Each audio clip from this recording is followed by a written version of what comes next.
Get it in. So, one of our guests has to run. You know what I'm saying? But we gonna get a little something in. You know. Yes, this is Daddy's show. So this is PSA, fully service announcement, Takeover Tuesday, Takeover Love, Support, Grace, Social Activism, Resources, and Art. I am the assist, African Support and Strength, Inspiration and Success Together. Listen, this is a resource show by returning citizens. We out here fighting information apartheid. We just want to make sure that everybody in our community, in particular the black community, has the proper information to be able to live a life. We don't got to go into nothing else. Just give people the information and be able to provide the information for folks who be able to live a life.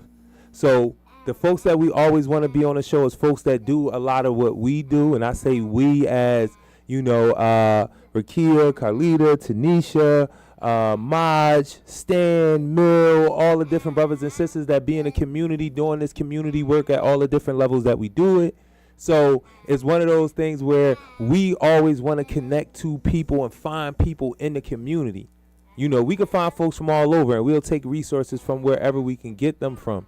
But we want to find people who are in the same communities and find ways for us to be able to hold hands, pull each other together in these communities. It's easier to do it that way. You know what I'm saying? Because you can see what the person doing. You see what the struggles are. You see what the ups and the downs are. And we can see where we can find that space to help each other. So a lot of things we do, we go out in the community. And, again, we look for folks that do what we do. And then the other part of it is I'm a returning citizen. So it's one of those things where it's like I want to have a conduit for brothers to have an example, brothers to be able to come on and tell their story. We can connect doing different things out in the community together. Yes, spread the word.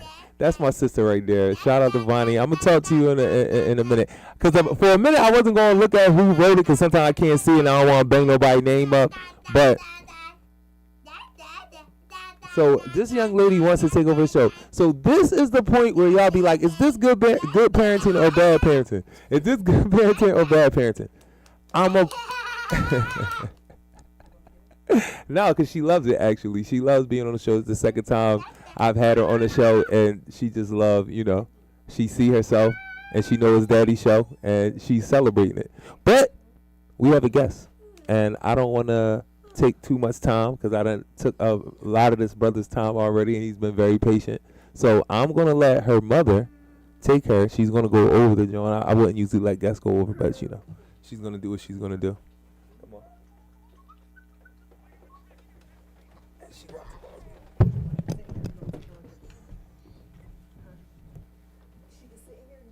No, she can sit in. So, you know, she may be on the show doing this at some point. You know, hopefully I'm influencing her in that way. So, to the information. This guy is important because from what I understand, he is going to talk about either real estate or money. Money. I love it. I love it. And when you do learn that land is really the only actual money. Right. When it comes down to it, they ain't making no more of it, and you can do everything on your money to produce, on your land to produce and make money. Not just put a house on it. There's a lot of things that you can do with land. Land ownership is very important. So, can you please tell everybody who you are? Yeah, good evening, everybody. I'm Ron Williford. I'm the CEO of Philadelphia Financial Consultants. In my role, I've been a financial planner for about 40 years now. And I'm in the community helping communities understand money, financial literacy, and how to grow and expand their businesses. So that's what I do. So on this show, I'm sure Carlita might have told you, but I always got to allow people to know we very much into identity. I think one of the things that allows black folk to move forward is learning who are you. One of the things that kept us or keep us in that depressed, oppressed state is those of us who don't know. And we see it, you know what I'm saying? Because you don't have anything to connect to. You don't have anything that you feel represents you or you represent it. Right. You're not standing for anything. So I believe identity is a very, very big part of who we are. So I always ask, one of my first questions is, a part of me finding out what your name is, give me some history. Give me some of who you are. You know, who your parents are you originally from West Philly, or stuff like that. Give me a little bit of that just to give us a little identity connection. Well, yeah, I'm originally from Bucks County. Grew up in Okay. a small town called Bristol, Pennsylvania. Went to school, went to Villanova, go Cats, whatever else. So I began my career as a financial planner back in '83, and I wanted to be a stockbroker, but everybody said go get experience. I went and got some experience, so I wound up working with Prudential, selling life insurance. And what I found is that back in the day, a lot of our life insurance policies were written because we were black. They charged us more. So the way I was able to grow my business was to go out, talk to people, educate them about life insurance and investments. And what I found is that we weren't literate to those things. Black folks buy a lot of life insurance but didn't fully understand how the process worked. I remember as a kid the life insurance guy coming, paying every week, and then at the end of the day, you don't have no life insurance. You don't paid in more than what the life Paid insurance into was something you worth. don't understand. Like a small way that I understand the literacy part is like during Katrina, people were getting flood insurance, but the insurance company was saying, "Oh, this was wind damage." But we thought the flood insurance covered it, or the other way around. You would get hurricane insurance thinking everything that comes with a hurricane, Right. it covers it, but then they'd be like, no, hurricane is wind, this, that. We got a couple distinction of what a hurricane is. Flood is its own thing. You're not covered. And it's like, how? Right. You know what I mean? That comes down to education. Someone comes out, sells you something, you purchase it, and we always look at price. I'm going to go with the cheapest thing. However, you're not covered the way you should be. Right. And then when something happens, it's the insurance company's fault. So my goal right away, I wanted to become a stockbroker, and they told me, you had to do this and do that. Son, go get experience. So I found that using the door of selling life insurance put me into the game. So from that part, I got my securities licenses, and what I found is that in our community, we weren't really literate to finances. Right. We were aware of bank accounts and that other type of stuff. And to be honest, we weren't allowed to play in the game for Right. a long time. So eventually, that was my goal. Go out. I went to the churches and the community just to educate people about financial services.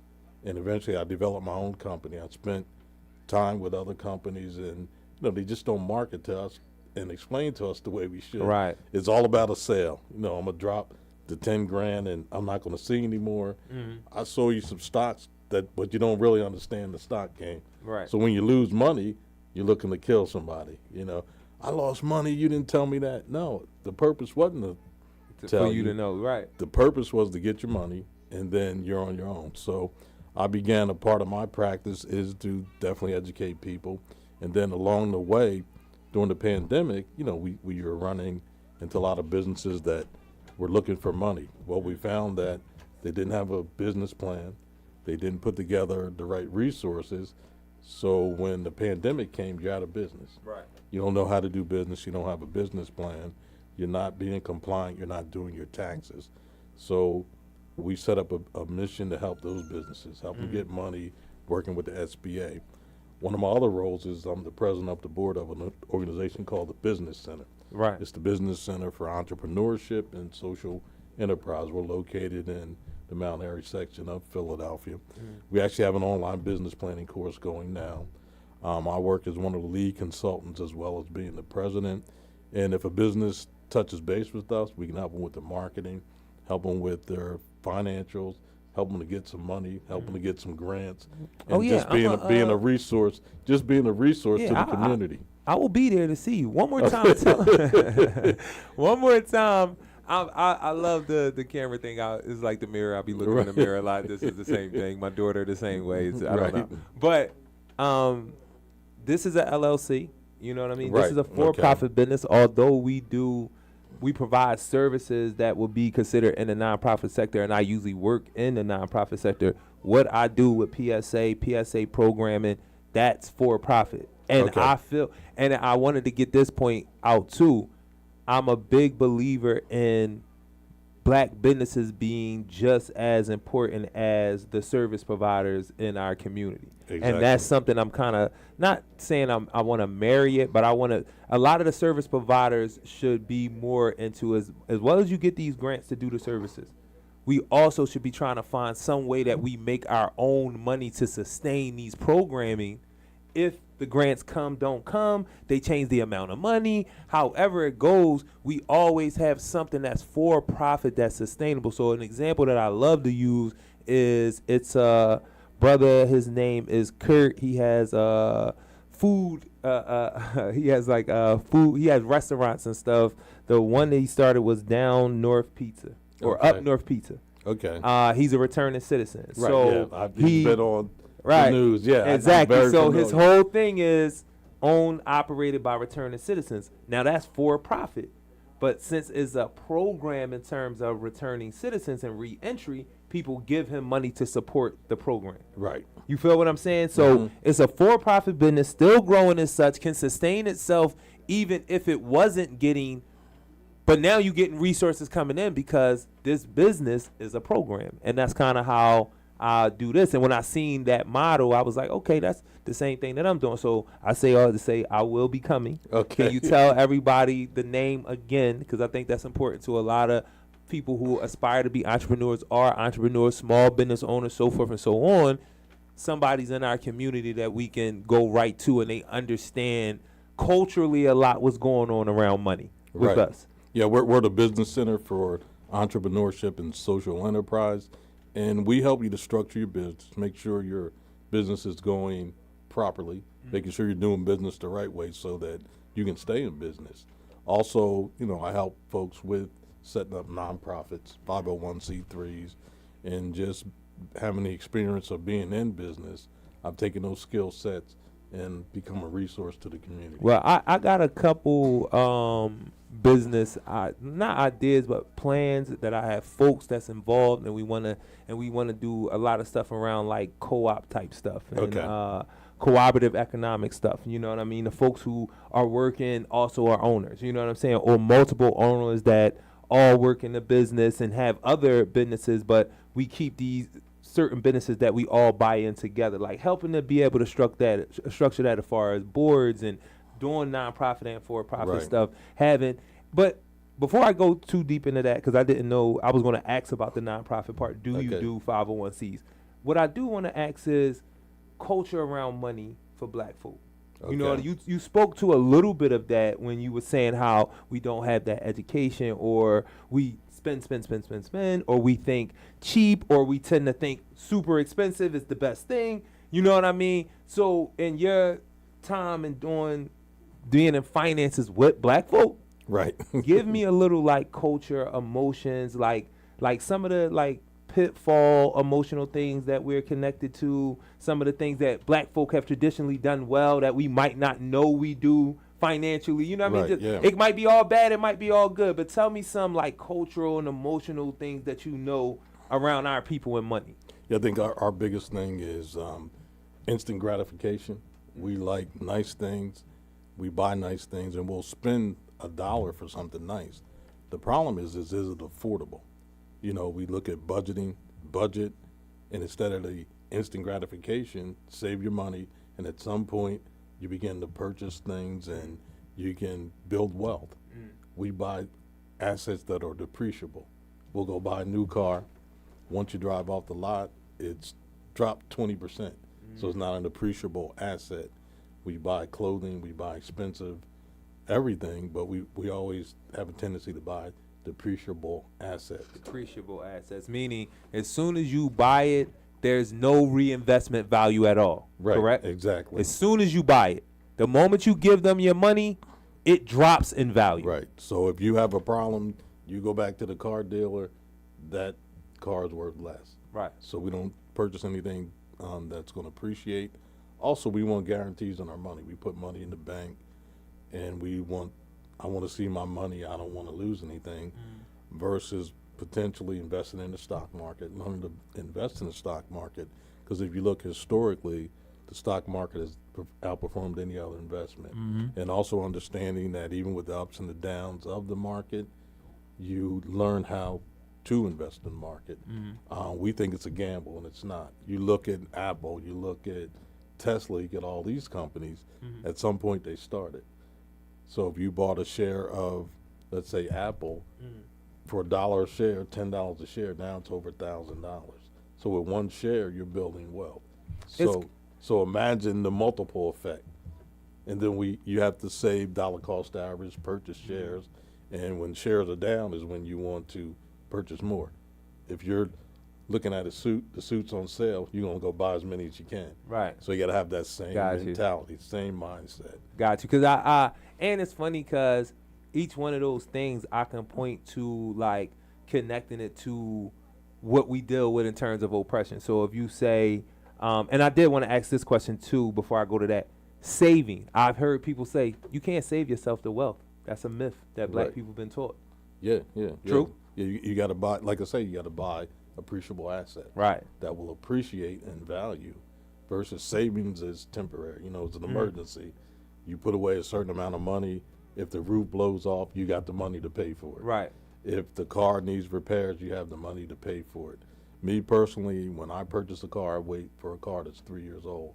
Buy it off the lease because it's reached that sweet spot where depreciation is going down. And I'm buying the true value of that car. You said 3 years? Yeah, like something coming off a lease. Yeah. That's 3 years old because they've already paid most of the interest on the car already. So I'm going to purchase it there.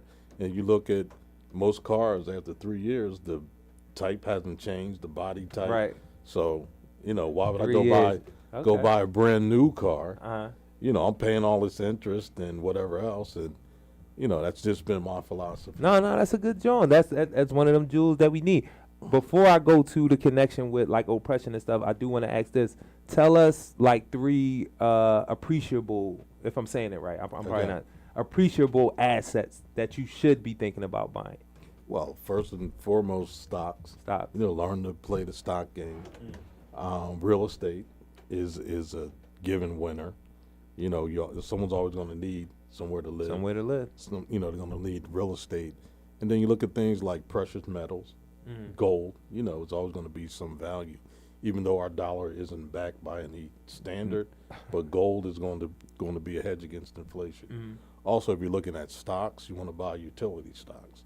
Pico, Aqua, because you always need electricity. I owe Pico some money right now. I'm gonna send it. Yeah, I better check my bill too. I'm gonna send it right now. As soon as I get off, I got y'all.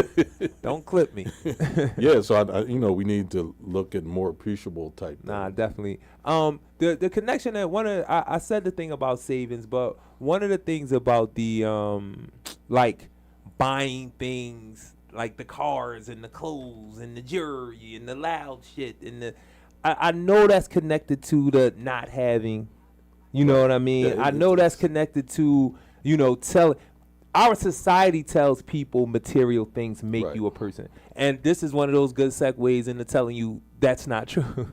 And the real stuff is loyalty, integrity, character, principle, dignity. Those are the real value things. Those are the real jewels that every person should work on maintaining and having those first. It will put all of those other things in their proper perspective. You won't be out here buying a bunch of stuff that's not going to add to your life for real at all. And if it does, it's very fleeting and momentary. It's not a house. It's not precious jewels. It's not an investment that can carry you forth and possibly create wealth, generational wealth, something we talk a lot about. But it seemed like we still doing the same old flashy jewels, car, trip, spending all your money. You don't even go see what the actual country looks like. You want to resort kind of like you're still in the States. But whatever, we ain't going to worry about that. One thing in our community, we like to show our wealth. You know, I got a house, I got to show you my house versus, you know, just live your life. I have a tendency, I live below my means. Then that way I have more resources that I can look long term.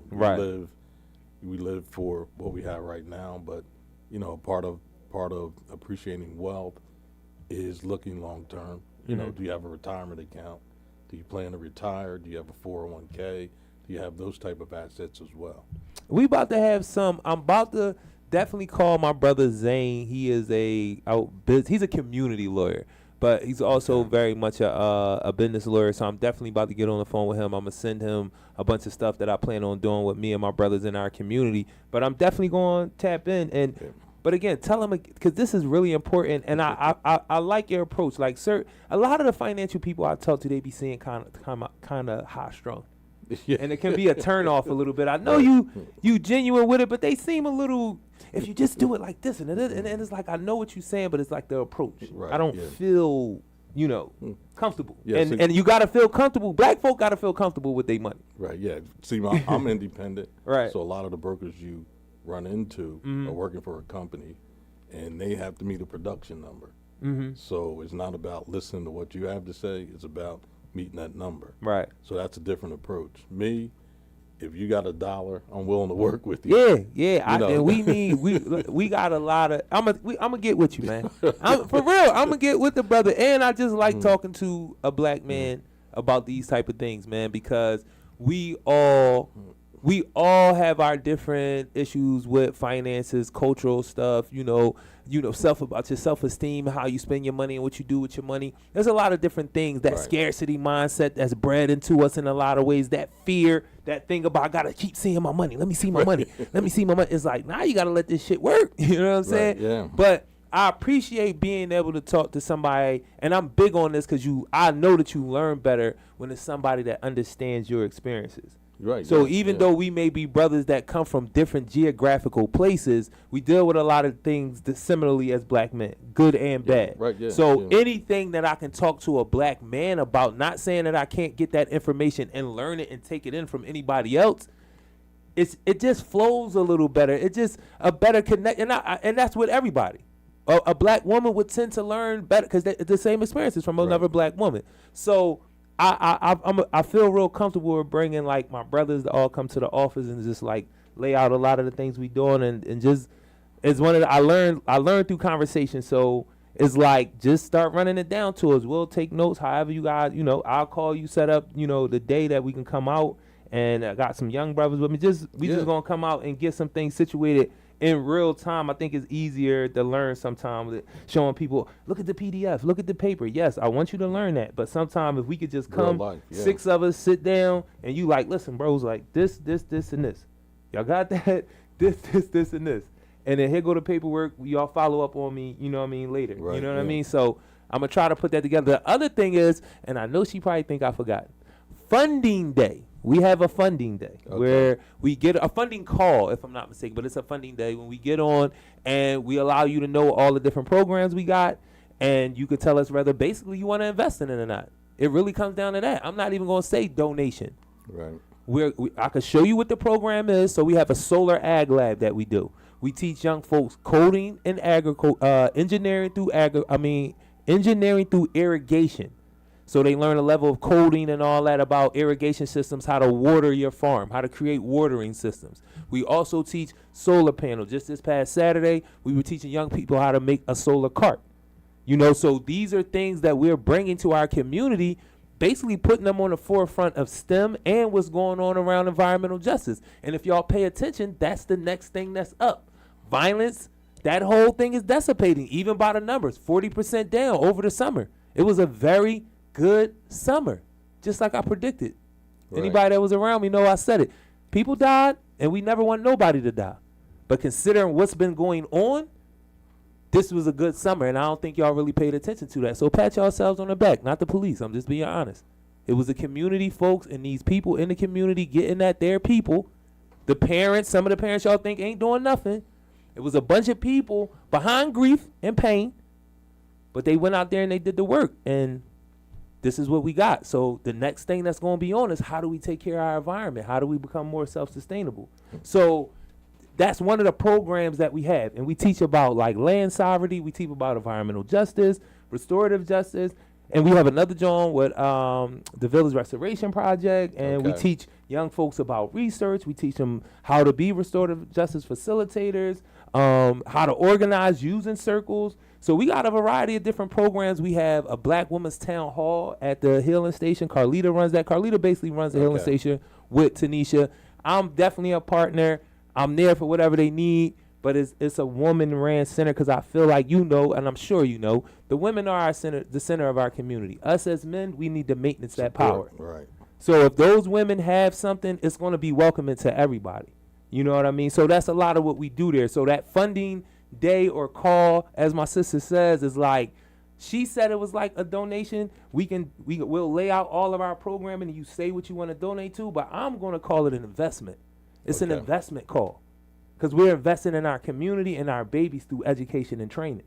Definitely. Well, we at the Business Center, we just developed an innovation center down on Wayne Avenue.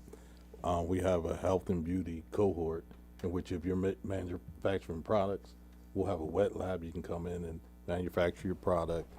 You can label it. You can distribution. If you need to get it in the stores, we can help you to do that. We've got one of our clients is actually in Target and some other places, CVS, in which our product has been featured. So if you're an entrepreneur trying to scale your business, that's what we do. We help you with that listen, as well. I am an entrepreneur, and I'm going to scale my business with my brother right here. And that's real rap. And I'm going to introduce him to some of my other brothers so he can see, like, you know, we out here. You know what I'm saying? You out here, I'm out here. Now we know each other. Now we going to connect some other brothers, man, and some other sisters. Because Carlita is the one that got to connect. Shout out to Carlita. It's my sis right there. Right. This is a good John right here. But I was smiling while you was talking because I've been talking a lot about production and distribution and how important that is to be the next level of what we thinking about. If you think about the first level is entrepreneurship and small business. Right. You know what I'm saying? And then your next thing, and I could be wrong in the chain, might be wholesaling, where you getting the stuff from somebody else that's distributing and producing at a cheap rate and you selling mass of it. You know what I mean? But my thing is like, why we ain't producing more stuff? Right. Yeah, that's what this country is leaning to if y'all ain't been paying attention. Everybody, one thing about this goofy dude, that's the president.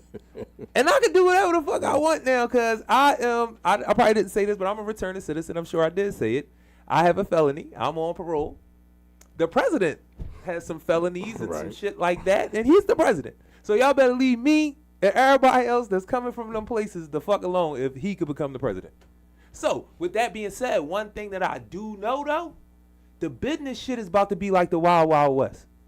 And this brother right here is one of the brothers that's going to make us understand all the fucking games that they've been playing, that he about to open it up even wider for him and his comrades. Right. And if we understand the game, we can slide right on in and get our shit too. Yeah, you got to learn to play the game within the game. You know? Exactly. That's what it's about. So I think this nigga ain't going to do shit for us. Nothing. But one thing he's going to have this business shit, this money shit off the rails. And anybody that understand can get your money too, can get your land, your production, get all of that shit. And you can have some ethics with it. You ain't got to be like them motherfuckers. But I'm telling you, and I don't know if my brother peep it, understand it. I'm sure he do. Because a lot of y'all black people voted for him because of money. We ain't going to have that conversation today, though. Right. But he know what I'm talking about. Yeah. A lot of y'all voted for him because of money. But we need to have that conversation because what's this secret sauce that you using if this dude the way that he is and you like, I don't care about all that. The money's being stabilized is what I care about. So I'm voting for him because I know what he about to do with the money. Right. Then you got to understand what he's about to do. Exactly. So brothers like this, he gonna bring us a little up to speed to let us know, all right, ready, set, go. And another thing, the reason why I know this is true because I remember, and you probably remember, where for me, athletes are the first people that taught me about black people being Republican. I read about the history. I know all of that good stuff, how we switched and all that. There is a group of black Republicans that move in a way that black folk be looking at like that's kind of racist, this, that, and the third. Boom. I understand them. But then the athlete showed me there's a group of black people who don't care about none of the other politics. They got some information that you're in a certain tax bracket. This person is going to make sure that tax bracket stays like that or gets better for you. What you going to vote? That social justice issue or this money issue? And we go with the money. But we can't tell our people that because the social justice issue is so severe and serious. But the hope is I'm going to sustain my money and I can serve the social justice issue in some way, even if I could be one less person that you have to take care of with this social justice issue. I'm not saying it's right. I'm not saying I all the way agree, but I understand. See, So but our thing is economics as well. So as we learn the money game, we got to pour that money back into our community so that we provide resources for ourselves. You know, we can't rely on the government as much anymore, but create those businesses so that we as black people have to support those businesses, and the economics will circle back into our community. Right now in our community, our money circulates once or twice. But now we got to figure out, you know, if I need something to eat, I got to go somewhere that's black owned. If I'm going to buy a pair of sneakers, I'm going to go support the brother that has that sneaker company.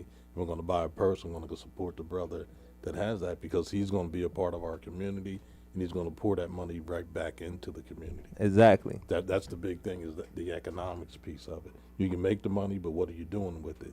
Are you spending it all, or are you helping your brother? You got to spread it back within the community. My degree is in economics, so Yeah, that's the way listen, I man. flow. Listen, people be like, I don't mind being Joe, man. This is my man right now. He don't even know he my homie. You know what I'm saying? I just made it officially. Yeah, It's we one of all my fam- brothers. we all family. We family. He We talked family. that talk. He talked that talk. That Yeah, we communal family. talk. I didn't provoke that in him. He said it. You know what I'm saying? And he been doing this for 40 years, so he knows what it looks like when it come to us and finance. And you spoke to something that I like to speak to too when we having this conversation about unity. And are we unified, and do we support each other? So one of the things I know, and if those statistics have changed, you would probably know, black folk employ black folk in America. Right, yeah. Small business. Nobody employs Small more black business. people than black people Right, small business are the biggest employers. of black folk. So when we say we don't support each other, I know social shit goes on and we do bump heads, but that's a very nuts and bolts thing that I think we need to lean into. We do support each other. We're even telling a story that we don't because of how we do it at times. Right. Because of the bullshit that may go on by hiring your people. And then you do it again. You know what I'm saying? Although I am seeing some folks hiring a few Mexican, El Salvadorian folks here and there. You know, so that's a conversation we probably need to have too. But the support thing, we hire us. Right. You know what I'm saying? And something else that I speak to with the unity part, because I see fraternity. Yeah. You in a fraternity? Is it Group a 5. all Sigma. black? Is it mixed? Yeah. All Phi black? Beta Sigma. Oh, see, I want to make sure. He said he went to Nova, because I could have said he could have been in any joint at Nova. He know what I'm talking about. It ain't, you know what I mean? But I had to make sure. But I only speak to that because I say when they say we don't have no unity, we got a bunch of black brothers and sisters in fraternities and sororities. Right. We have levels of unity and stuff. Stop telling that story, because we be living it, and our babies is living it. They telling each other shit in the music that ain't necessarily true, and then they living it. Because we ain't reinforcing it. One of the things that I know about friendship, I learned it from my mom. My mom had a group called the Friends Group Right, yeah. with her girlfriends and her sisters. And my mom has friends that she's had for 40 and 50 years. I didn't even know I was learning about it, but I learned about it. And I haven't been that good of a friend. Well, see, that's we You know what I'm saying? So I got to speak to that. That's a whole nother story. It just touched me when I said that. See, what I've been able to do with my business and my practice is I try to create a sense of community. I'm part of the community and bringing people together to understand what community is. You know, other cultures don't have that sense of community like we do.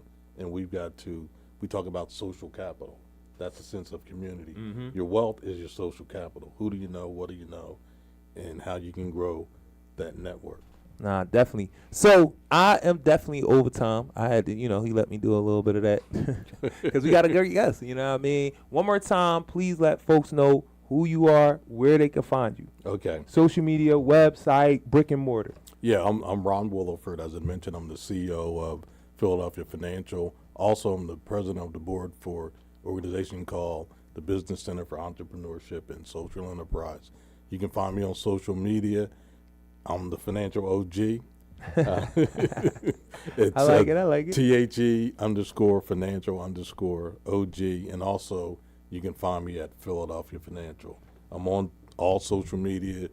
You can go on YouTube. I actually have a TV program.